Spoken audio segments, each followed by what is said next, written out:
Hey YouTube, Mark Kaufman here, and tonight I am going to enjoy a small glass of, and forgive me if I mispronounce it, but I'm going to call it Glengoyne. This is some Highland single malt Scotch whiskey, and here are your notes: lemon zest, toffee apples, and scent of coconut. There you go, 12 years old, natural color. This stuff, wonderful, wonderful stuff. I got this in a box set. Yeah, sometimes you shouldn't be buying box set scotches or whiskeys or vodkas. Sometimes those things can be just kind of a gimmick. But I've had this stuff before, and it is not bad. And man, and I definitely need this drink because I just got back from the dentist and I've had a few fillings and my jaw is all over the place. I'm gonna have to go back and get those fillings kind of realigned and kind of get them polished out. They're not really where I want them to be.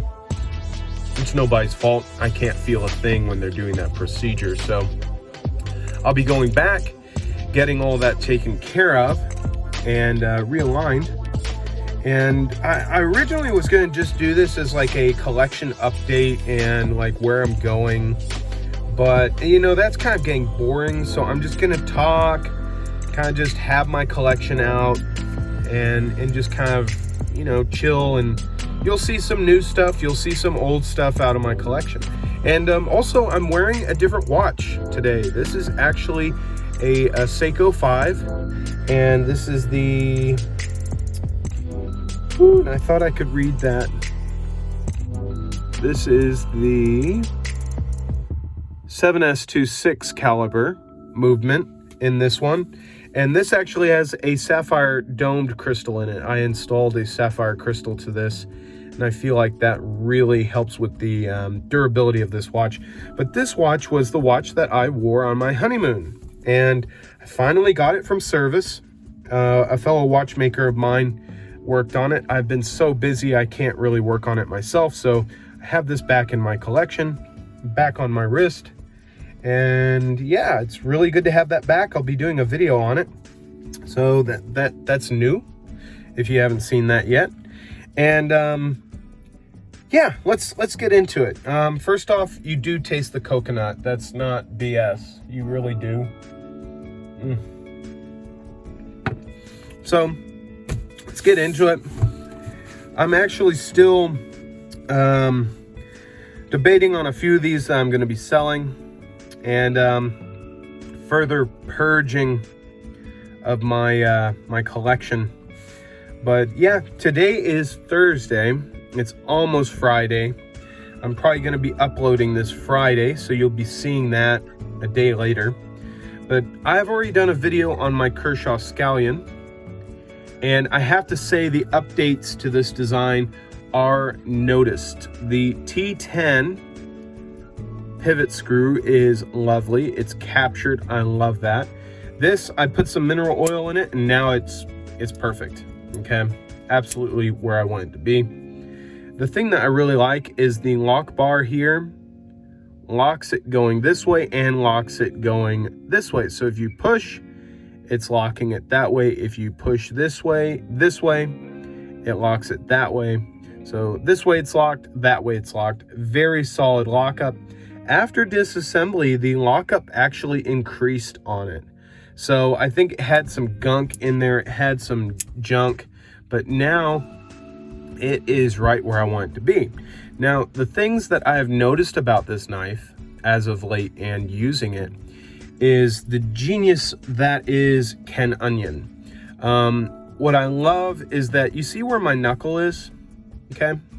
Whenever you take or cut like a material, you know what, I'm gonna grab this pencil here. When you grab a material and you're cutting it, this here, at first I didn't like it. I was like, why didn't you put a sharpening choil, or why didn't you make this line less into the blade? I don't really like that. Actually, in use, I love it. When you're going across a material, you're going to then hit it. and that recurve is going to suck it right into the blade, like, and then it's going to catch it. And when you're cutting, that stuff, man, this recurve really cuts. Jersey Knife Guy, huge shout out to Jersey Knife Guy. Okay, his video on his scallion was the one that pushed me over the edge. And I said to myself, you know what? There might be something about this, okay? Because I'd been seeing a bunch of older videos on it, but after seeing his, I was like, okay, there's something about this. But I wanted a user. I paid about 35 bucks for this brand new. Everywhere else, it was like $40. This was including the shipping. So I wanted a beater. I wanted to be able to beat on this and really beat it up, and that's the reason why I went with the stone wash. So that really hides all those scars and blemishes. But I have to say, I mean, I can't put this thing down. This thing is so comfy. For a smaller knife, this thing is so comfortable. And so that's a few things that I've noticed about this. Also, the 420 steel. Kershaw has done a very good job on this steel. Not only on sharpening it, but on the heat treatment. I really like the way this has been acting the past few days. Very easy to strop up, but holds the edge better than a few other 420 steels that I've had. So seriously, go get yourself a scallion. The one that I really wish I could get is the shallot. Though that's like the largest of this whole family. The leek, the scallion, the chive, and then the shallot. And the shallot is actually discontinued, and I think that is one of the better ones. It's like, it's a monster. So a few reflections on this one. It's fantastic. I think I'm going to throw that one in my pocket. But before I do that, you know what? Let's take a look at it side by side to a blur. Okay, I'm going to try and get this as even as possible. But you can see that, yeah, it's a smaller knife. It's definitely a smaller knife, but it's so comfortable. I mean, Ken Onion, he is such a genius at ergos. I mean, I don't know when Yes for Voxness came around, but Ken Onion was doing it really well. I mean, both those guys are just geniuses. I think Ken is more of an organic feeling designer, whereas a Vox is a more controlled designer. Like, he wants you to have control, whereas Ken wants you to have comfort. And that's what I feel from his designs. So let me take a look at this Griptilian. I did end up getting a titanium lynch clip for it. I feel like this really increases the use and the comfort of this. When it's in the hand, it's definitely out of the way. You don't really feel it at all when you have it in hand and you're really using the knife. I really like the lynch clip on this. It really feels great. So that's that with that one. Let's get over to the other side. So I have really been struggling with a few of these. I've been thinking about selling, but every time I pick them back up, I see why I have them in my collection. And what I've noticed is there's a lot of black, a lot of brown, and a lot of red in my collection. And I don't know why that is. It has become a thing in my collection. I used to have different colored knives: blue, yellow, green, orange, black, brown, you know, but now I've gone to like more subdued, and I don't know why. I mean, our collection's kind of changed. So you're gonna see a few new things. One is one that I haven't even done a video on yet. I think I'm gonna be doing it later tonight. But this is the Victorinox Picnicker, and this is the Victorinox Huntsman. Okay, 111 millimeter, 91 millimeter. Okay, this is a medium. This is a large knife compared to, well, for Victorinox's standards. And you're probably wondering, okay, Mark, why did you buy a Victorinox picnicker? Well, I'd been talking about getting a new Victorinox in a few other videos, and I feel a sneeze coming on, so be ready for that. I am so sorry about that. I am so sorry. So the reason why I went for the picnicker is because it is basically a Spartan but XL'd, okay? And you don't have a secondary blade, which I really wish we did, but I don't think it would work. Now, the thing that I really like about this knife is that it has a very good half stop. You really have to push that to get that to disengage on the half stop. And you can see that that's a real nice flat cut there that's going to make that half stop. And then you have this really nice lock. The lockup on this is fantastic. I do not mind the gapping. I actually think it's designed to do that. But sometimes I just want to carry a multi-tool, but I also want to have the size of a main blade on me. And so I said to myself, you know what? I'm just going to get a 111 millimeter knife, and that's going to solve my issue of having a full-size blade and also having a few tools. But personally, I will always carry a Huntsman or a Handyman in my left pocket, but having that full-size blade is good. And then I have a few other tools that will pair with this. So I thought, well, don't go all the way with the larger knife. Just get what you need on it. Maybe a few tools that can take care of a heavier duty job that the little ones can't, like this locking screwdriver. This I've been using a little bit already, and it is really fantastic. Having this locking large screwdriver really is great. So that is the picnicker. I'm gonna have a video out on that very soon, but I just wanted to show you guys it and talk about it. But one of the things I've been thinking about doing is getting down to maybe 8 or 7 knives. And which ones do I want to get rid of? Which ones are kind of redundant? Excuse me. And I mean, personally, I really like having a Delica. I like having that Spyderco hole. The serrations are great.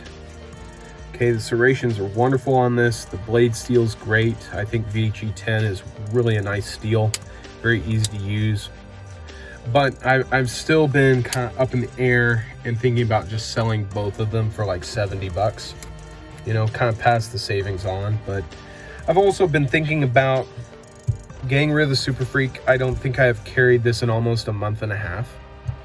And I don't know why it is. I think it might be because it's a little bit of a bigger knife. I don't really carry that big of a knife all the time. I mean, it's not much bigger than the Griptilian, but lately I've been kind of going for those sub 3-inch or at 3-inch sized folders versus the larger ones. I don't know why. I just think maybe they're just a little more compact, a little more usable. But lately I've been doing that. Excuse me. But yeah, I thought you guys would just like to see where the collection is. I still have my Leatherman Rev. You know, this is a wonderful multi-tool. I don't carry it as much as I used to, but having it really is nice. And I think it's really a wonderful, wonderful thing to have, especially with the warranty that Leatherman gives you. But I've just been not carrying too many. Now, there's a few knives that excuse me. Oh, allergies. There are a few knives that I am not showing here because I have actually put those knives into my gift corner. Like they've been gifted to me, okay? And I haven't been carrying those all that much either. I've been doing a lot of heavy duty work at work, cutting down boxes, cutting a little bit of carpet. We've been doing a little bit of moving around and renovating in the office, and so I've been doing a little bit of heavy duty work with my knives. So lately, I have had to have a knife that can really withstand some work, has a good lock, is easy to activate, is easy to use, easy to close really quickly, and may even have a few tools on it. So, you know, this is just where I'm at in my collection. I'm still trying to keep my main carry at 10 knives. So, I mean, I've got 10 here. One's in my pocket, which I've been really loving. This thing has taken a lot of stress at work and has held up greatly. And you can't even see the damage to it. I mean, that's one of the things about that acid stone wash, that it's just not going to show damage. I love that. But just thought I'd show you guys where I'm at in my collection, why I have what I have, why I'm liking these knives at this time, and what I'm thinking about doing with my collection. I have not really decided how small I want to go with it, but I will tell you this: I'm going to have a few more knives in for review, and I have a few different things coming up in the future that I think you guys are going to really enjoy. So I think that's about it. I'm just kind of talking, thinking, you know, riffing, you know, I don't know, but I just thought you guys would enjoy something like this other than just strict reviews. I mean, there are a lot of channels out there that are just nothing but review. Oh, thank you, paid promotion, review. But I want to be a channel that makes you think about your collection, makes you think about why I have what I have, because sometimes people don't really talk about that. They don't talk about why they have the things, they just talk about the thing. And personally, I like to hear the why versus why I have it. I mean, like, I have it for certain reasons, but I mean, like, they're just things that people don't talk about regarding their knives. The farthest they may go is like, I have it because it's pretty, or I have it because it cuts well. Well, I want to talk about why I have it, what I use them for, what I do with them, and I think that adds to the channel, adds to the reviews, and I just think it just adds a whole new depth to things on this channel. So if you guys are liking my direction, let me know in the comments. Let me know which ones you think I should just kind of get rid of. I know I've got two 91 millimeters here. Both fulfill a different purpose, but maybe I could just have one versus the other. I don't know. Is the Delica something that should stay versus what I have over here? You know, I don't know. So yeah, that is going to be it, you guys. I'm just going to kind of close it out here since we're about at the 18-minute mark here. And I thank you guys so much for joining me on this this little excursion into my collection and what my thoughts are and just what I've been thinking about. But I really thank you guys for sticking around in the channel and being here with me. I just really appreciate it. And till the next video, I guess I'll talk to you later. Bye-bye.